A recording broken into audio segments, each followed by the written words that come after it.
একদম ডেপথে ঢুকে যাওয়ার মতো ছিল। একটা ওপেন এন্ডেড মুভি ছিল, যে আমি ভাবতে পারবো মুভিটা দেখার পর আসলে আমি কি দেখলাম। আমার মুভিটা অনেক ভালো লেগেছে, কারণ হচ্ছে যে সিনেমাটোগ্রাফি অনেক টপ নচ ছিল। অভিনয় অনেক ভালো ছিল। কার অভিনয় সবচেয়ে বেশি ভালো লেগেছে? একটু শিয়াপুর অভিনয় ভালো লেগেছে। সিনেমার কালার গ্রেডিং বা হ্যাঁ, মানে ভিজুয়াল সবকিছু অনেক ভালো ছিল আর কি। অনেকে ফটোগ্রাফি অনেকে বলছে গল্পের সঙ্গে কানেক্ট করতে পারে না, আসলে কত বিষয়। কিছু রহস্য ছিল আর কি, যেটা ডিসক্লোজ করেনি। তো এই টাইপের মুভিটা সাধারণত মানে এন্ডিংটা ডিসক্লোজ করে না আর কি। সো ওভারঅল ভালো লেগেছে। ভাইয়া কি বলবেন, কেমন লেগেছে? আমার মুভিটা অনেক ভালো লেগেছে, কারণ হচ্ছে যে সিনেমাটোগ্রাফি অনেক টপ নচ ছিল। মানে আমি যখন মুভি দেখছি আর কি, প্রত্যেকটা ফ্রেম মনে হচ্ছে যে আমি কোনো ওয়ালপেপার দেখতেছি। হ্যাঁ, এবং মানে আমাদের বাংলাদেশের যে গ্রামীণ পরিবেশ সেটা খুব ভালো তুলে ধরতে পারছে।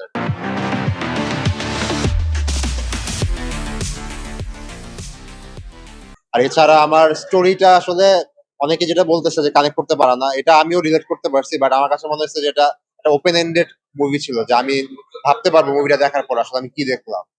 তো এটা আসলে কমার্শিয়াল মুভি না, অবশ্য সবার জন্য নয়, বাট আমার কাছে ভালো লেগেছে মুভিটা দেখে, এবং অ্যাক্টিং খুব ভালো ছিল। মুভিটা খুব ভালো ছিল, অভিনয় খুব ভালো ছিল। একদম ডেপথে ঢুকে যাওয়ার মতো ছিল, এবং যে ভিজুয়ালাইজেশনটা ছিল, সিনেমাটোগ্রাফি, ওটা খুব হাই কোয়ালিটি ছিল, একদম টপ নচ ছিল। আমার কাছে খুব ভালো লেগেছে।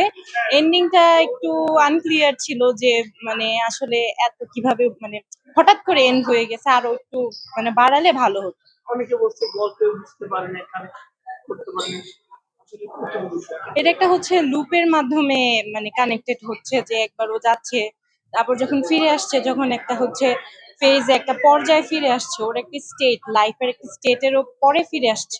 এভাবে আর কি লুপটা ধরতে যেমন পেরেছি। আমাদের মনে হয় একটা বিষয়, একটা আধ্যাত্মিক বা ভাব সঙ্গে হ্যাঁ, মিলে হ্যাঁ, হ্যাঁ, ধরেছে, হ্যাঁ, এই এটা জন্য হচ্ছে হচ্ছে জি, জি, জি। কাব্যিক ধরে এটা অনেকটা হচ্ছে একদম কাব্যিক টাইপ, একদম লিটারেচার টাইপ হয়ে গেছে, এই জন্য ভালো লেগেছে ওভারঅল।